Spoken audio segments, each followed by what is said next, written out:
Murió poco menos que desconocido, una fresca mañana del 20 de enero de 1913.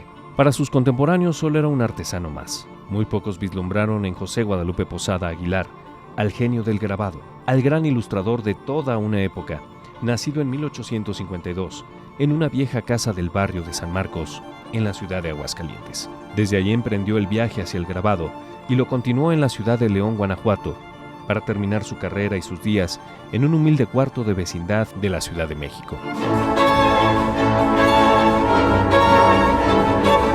Guadalupe Posada, hijo de una familia humilde, tenía la sencillez, la poesía y la picardía de los antiguos artesanos. Buen conocedor de la clase media-baja de donde tomaría abundantes modelos, a todos los plasmaría el grabador con ingenio y un poco de humorismo.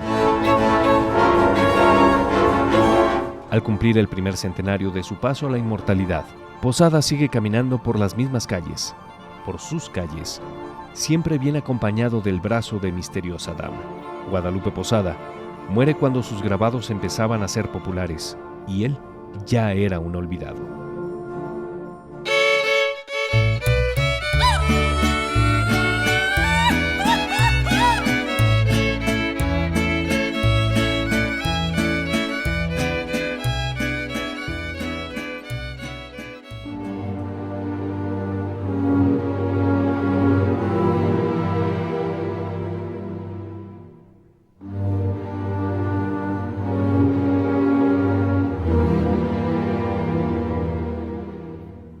En la capital del país se respiraba un ambiente enrarecido. En algunos círculos se sabía que algo de gran importancia estaba por pasar. La tragedia rondaba por sus calles. La presidencia de Madero se tambaleaba. Le quedaban pocos días. En un lejano barrio alguien moría. Era el 20 de enero de 1913, cuando la muerte llamó con recios y constantes aldabazos a la puerta de un cuarto de vecindad de la calle de La Paz, de la Ciudad de México. En su interior, agonizaba uno de los más grandes grabadores de nuestro país. José Guadalupe Posada se moría. Se moría sin remedio. En los corredores y patios de la vecindad hay agitación. Algunas vecinas muestran preocupación. La mayoría de sus compañeros anónimos de vecindad no se extrañaron cuando pasaban frente a su puerta. Les era indiferente. En esos lugares siempre muere alguien. Su agonía había comenzado días antes. Así lo imagina uno de los biógrafos de Guadalupe Posada, el historiador Agustín Sánchez, en su libro Posada. Lleva muchas semanas metiéndole al trago. Su rostro está más que demacrado y la deshidratación por la cagalera es más que obvia. Hay colillas de cigarro forjado tiradas por doquier. Danzan calaveras a su alrededor. Los sueños se convierten en pesadilla. Don Lupe se muere, es el clamor en los lavaderos esa fría mañana de domingo. Esto pasó a la distancia de un siglo, cuando ya se había hartado de la vida, cuando ya se había llenado de recuerdos y sus ojos de sombras queridas, de sus padres, de sus hermanos, de su esposa, de su hijo casi niño, ya todos muertos, que acudían a su encuentro desde rumbos lejanos. En ese instante regresó a un oscuro rincón de su provincia, a su vieja casa de la infancia en el barrio de San Marcos, en Aguascalientes, donde abrió los ojos por primera vez un día de 1852.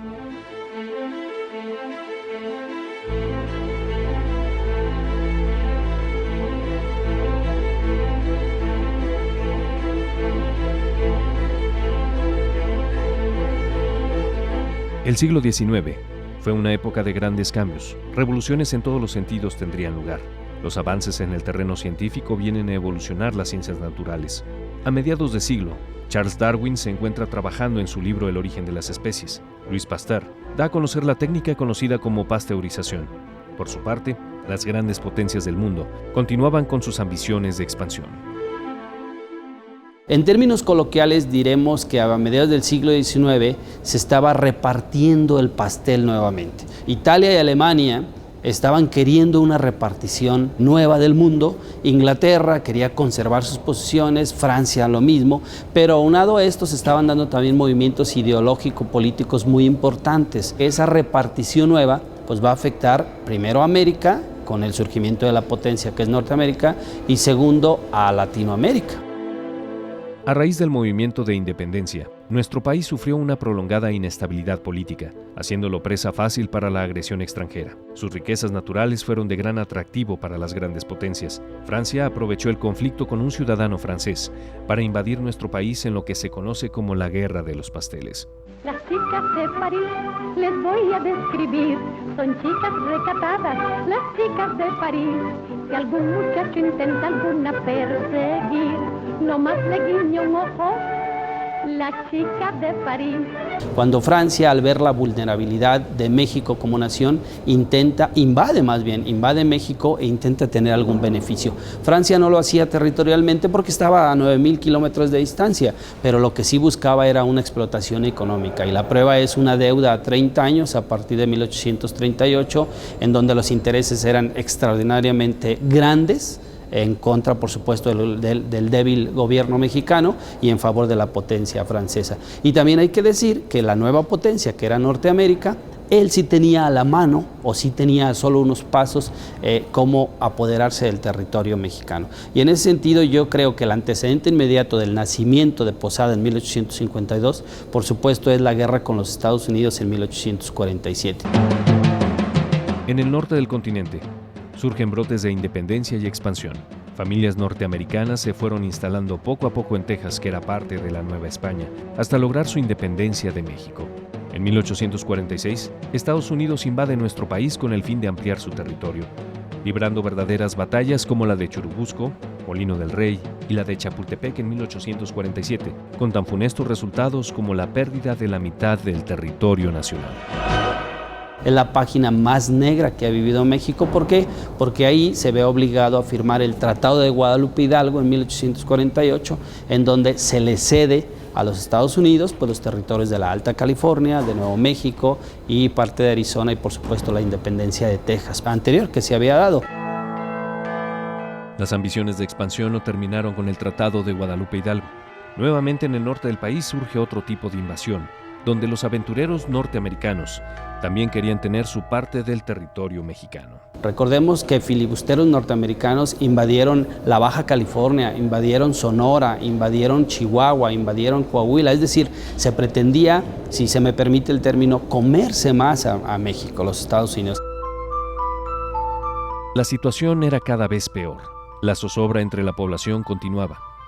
Los conflictos políticos internos, la inseguridad y la falta de una identidad provocaron que el país siguiera fragmentándose. Cuando Posada nace, ni siquiera México tenía un himno nacional. El himno nacional es hasta 1854, se toca por primera vez el 15 de septiembre de 1854, por supuesto con la última administración de Santa Anna. Era una época muy difícil, de muchas turbulencias políticas, justamente el año en el que nace Posada. Un ambiente de mucha vicisitud política. Estamos en el final del periodo de Antonio López de Santana. Ya hay un gran descontento en la población y entre los principales actores políticos de la época, los liberales. Estaba el país inmerso en este periodo turbulento en el que el general Antonio López de Santana es, digamos, el fiel de la balanza de la política mexicana. Ya lo decía Ignacio Ramírez, el nigromante, no se tenía la unidad nacional. Entonces Posada nace en ese México que quizá, lo diría yo, todavía no había nacido como nación. La muerte se encontraba por todos lados. No solo era causante de desapariciones físicas, la moral de los pobladores se encontraba por los suelos, cuando veían como una muerte igual de grave la situación del país. Cuando Posada nace, la muerte es cosa de todos los días. La esperanza de vida de los mexicanos era muy joven, 30 y tantos años me parece. Los niños, los infantes, las personas mayores se morían de cosa de nada. Ese sentido de mortandad no nomás es en el ser humano, sino en el propio país, que se va haciendo cada día más chico y que va todavía sintiendo que va a desaparecer. En ese sentido, podría también estar una colectividad de ese temor a la mortandad, pero no solo de los seres humanos, sino de México como nación. De muy diversas formas, la muerte siempre estuvo presente a lo largo de la vida de Guadalupe Posada. Desde su llegada a este mundo ya lo esperaba. Se convirtió en su consejera, en su eterna compañera hasta el final de sus días.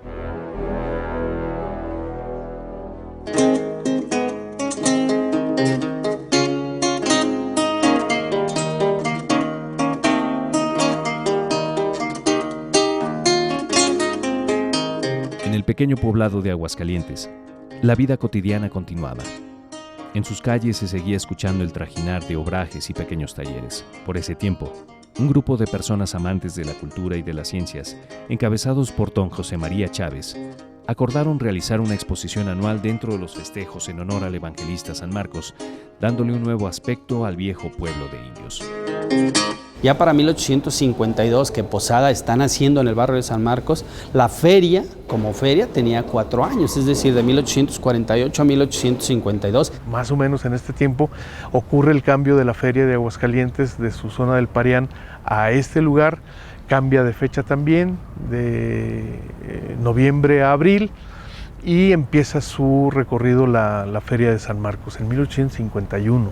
El jardín de San Marcos estaba nuevecito cuando Posada nació. La fiesta de todos se desarrollaba en la Plaza del Buen Gusto. La feria iba creciendo poco a poco, como iba creciendo la dinámica comercial de Aguascalientes. Por supuesto, era una población eminentemente rural, enclavada en una ciudad que iba conformándose como tal. Aguascalientes había perdido su condición de departamento a partir del acta de reforma constitucional de 1847 y al año siguiente del nacimiento de Posada, en 1853, nuevamente adquiere la condición de estado. Obviamente las huertas por un lado, obviamente esos ríos a los lados de las viviendas, ese tipo de vida campirana que todavía existía en Aguascalientes y que duró hasta bien entrado el siglo XX. Fueron los años de mediados del siglo XIX, con sus avances científicos y sus conflictos políticos. Fue el siglo de una humilde familia de origen indígena que llegó a un rústico rincón de provincia, que dejaba de ser un pueblo de indios para convertirse en un barrio más de la ciudad de Aguascalientes, donde el 2 de febrero de 1852 nacería José Guadalupe Posada.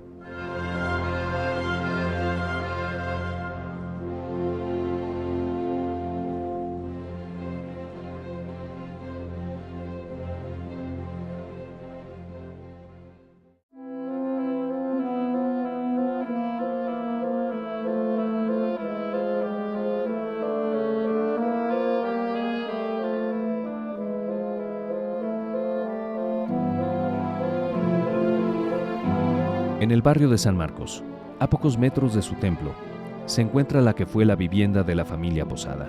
Esta aún se conserva como un monumento para la ciudad. En su fachada completamente restaurada, se aprecian algunas placas con inscripciones que recuerdan al más ilustre de sus moradores.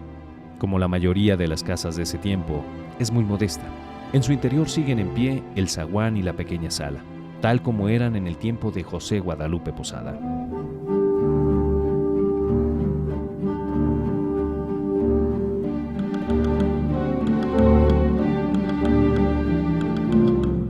Los muros de ese zaguán, de esos cuartos, del patio, guardan celosamente los recuerdos de sus antiguos habitantes, de un sencillo matrimonio de origen indígena que se convirtieron en padres de un genio. Del nacimiento de José Guadalupe Posada, nada registra la historia, solo nos queda el recurso de la imaginación para transportarnos a ese brillante instante de la ciudad de Aguascalientes.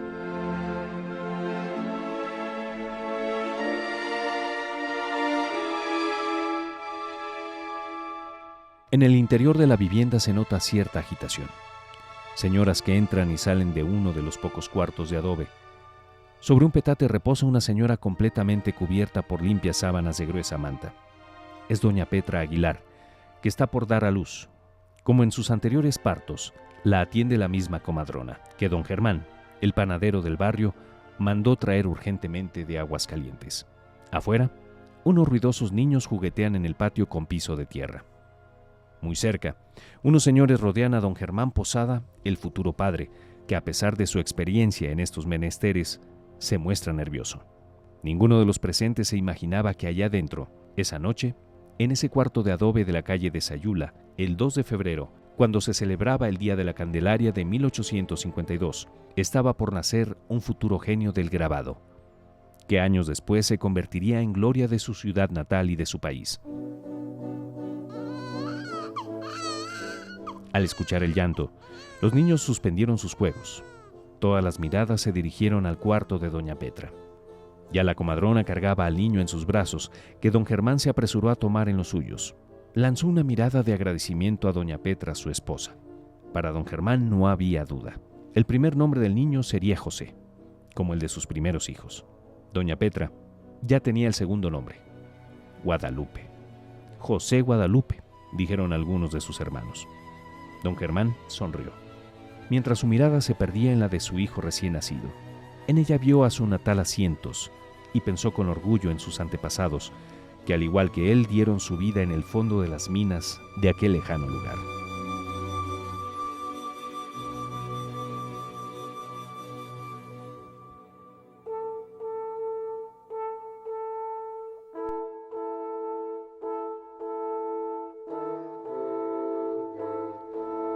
Mucha es la distancia que separó al barrio de San Marcos en Aguascalientes con el poblado de Asientos, región agreste rica en minerales, antiguamente poblada por tribus chichimecas que fueron desalojadas por los españoles para explotar su riqueza minera. La fundación de este Real de Minas se debe a don Diego de Ibarra, un noble español que vino a la Nueva España en tiempos del primer virrey. Tuvo una gran participación durante las guerras contra los chichimecas, sobre todo en la guerra del Mixtón, aquella legendaria guerra que fue de los últimos reductos chichimecas o cascanes, en donde, por cierto, resultó herido don Pedro de Alvarado, que posteriormente murió en la ciudad de Guadalajara. Don Diego combatió también a los cascanes y tecuaxes en la guerra del Mixtón, en la región de Juchipila y Nochistlán. Posteriormente, participó en la campaña contra los chichimecas en el norte del país. En 1546, en unión de 4 capitanes, fundó Zacatecas. Expedicionó por la Nueva Galicia y las costas del Pacífico, recibiendo como recompensa importantes nombramientos y mercedes de tierras. Se hace acreedor de varias propiedades de tierras en toda esta región. Una de ellas fue la hacienda de Nuestra Señora del Carro, donde funda posteriormente, en 1548, el pueblo de Asientos. Aquí empieza a explotar las minas que había en la región. A don Diego de Ibarra se deben los primeros trabajos mineros en el Real de Asientos, dando ocasión a que se avecindara un numeroso grupo de personas que formaron el primer núcleo de población. Rápidamente se trazaron caminos y puentes para conectar a la población con la capital de la Nueva España y otros centros mineros.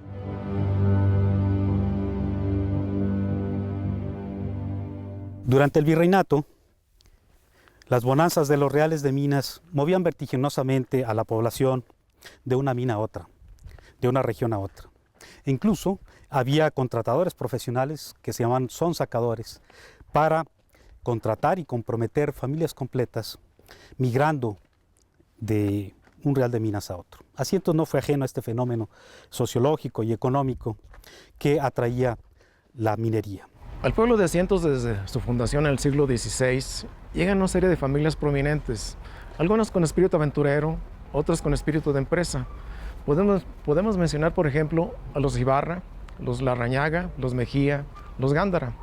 Posteriormente llegaron otras familias, como los Posada. De manera que el primer registro de la familia Posada, que por cierto quedó escrito en los registros sacramentales como Posadas, aparece a partir del primer tercio del siglo XVIII. La familia Posadas, de un tal Tolentino Posadas, quedó registrada como habitante de la hacienda minera de Las Pilas, en el Real de Asientos. Desde la llegada de los primeros Posadas a la región, se integraron a la actividad minera. A ellos les tocaron los periodos de bonanza, que algunas familias como la de don Benito Gaspar de Larrañaga, dueño de la mina La Descubridora, apoyaron en gran medida. A la familia Larrañaga se consideran los grandes benefactores del pueblo de Asientos. Tan es así que en 1726 algunos historiadores lo consideran como el año de formación o de fundación del pueblo de Asientos, que no es así. Asientos ya estaba formado, ya estaba fundado por don Diego de Ibarra en 1548. Esta casa que está a mi espalda fue su morada, él la construyó, y ahí podemos observar el escudo de armas de don Benito Gaspar de Larrañaga. Se casó aquí en la región, pero no tuvo familia. Adoptó un hijo, que le pusieron por nombre Juan Ignacio Larrañaga. Juan Ignacio heredó el espíritu trabajador de su padre, pero también el espíritu de beneficio para los indígenas aquí de la región.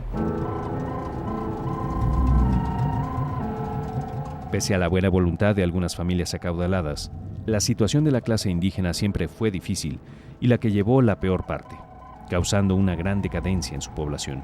Siendo castizos los miembros de la familia Posadas, también se vieron afectados sobre todo en los periodos de crisis de la actividad minera cuando el trabajo escaseaba.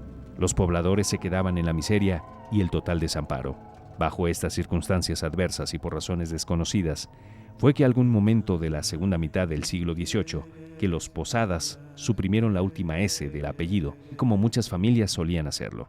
A partir de 1830 aparece el primer registro documentado sobre el abuelo de José Guadalupe Posada, don Manuel Posada, casando con Marcela o doña Manuela Serna, conjuntando un matrimonio que quedó constituido o clasificado como coyotes, es decir, una casta con la cual todavía antiguamente solía clasificarse a la población de acuerdo a sus orígenes étnicos.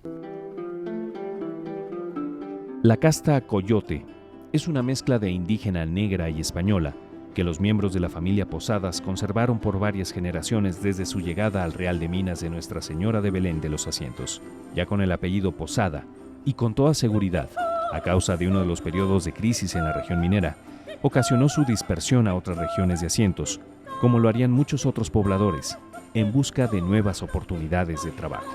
Los encontramos en los pueblos y las haciendas, las estancias ganaderas y agrícolas, por ejemplo, en Las Pilas, en Ciénega Grande, en el Tule o en Molinos. Desde la investigación que hizo Alejandro Topete del Valle sobre la genealogía de la familia Posada, se percató de que en Viudas de Oriente había una gran cantidad de gente con el apellido de Posada. Para ser más exactos, aquí en Ochistlán, en el Peñol de Al historiador don Alejandro Topete del Valle debemos gran parte de la información sobre la vida de José Guadalupe Posada y su familia.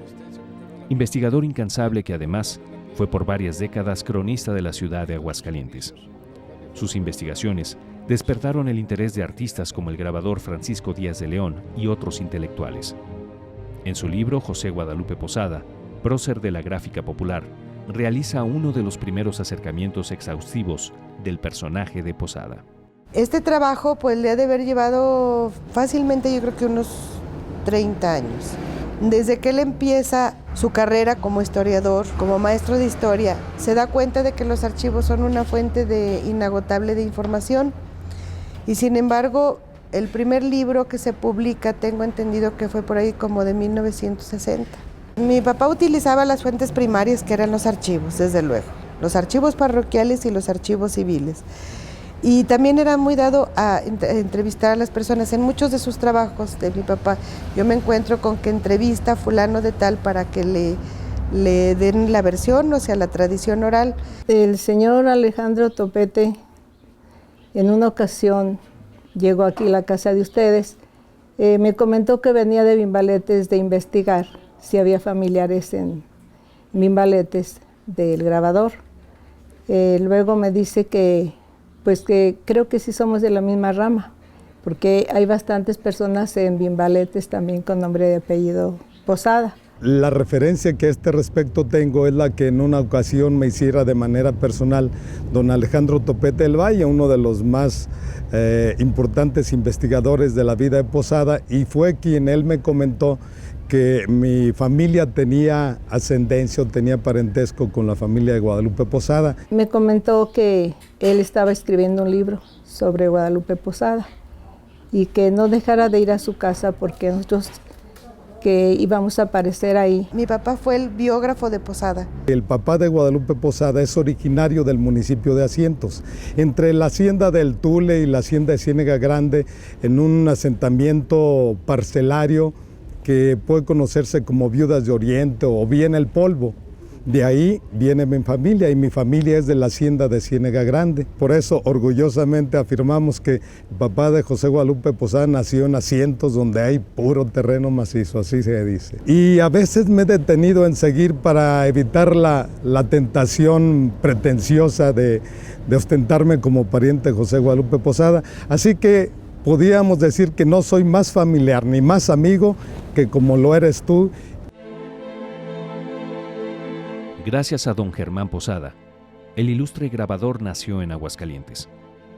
Una de las múltiples crisis por la que pasó su natal Asientos lo trajo a esta ciudad, a donde llegó un día de 1821, instalándose en el antiguo pueblo de indios de San Marcos, donde rápidamente se identificó con los pobladores de origen tlaxcalteca. En este barrio, encontró a la que sería su esposa, Petra Aguilar, con la que formó una numerosa familia. Uno de ellos sería José Guadalupe Posada, el genio del grabado.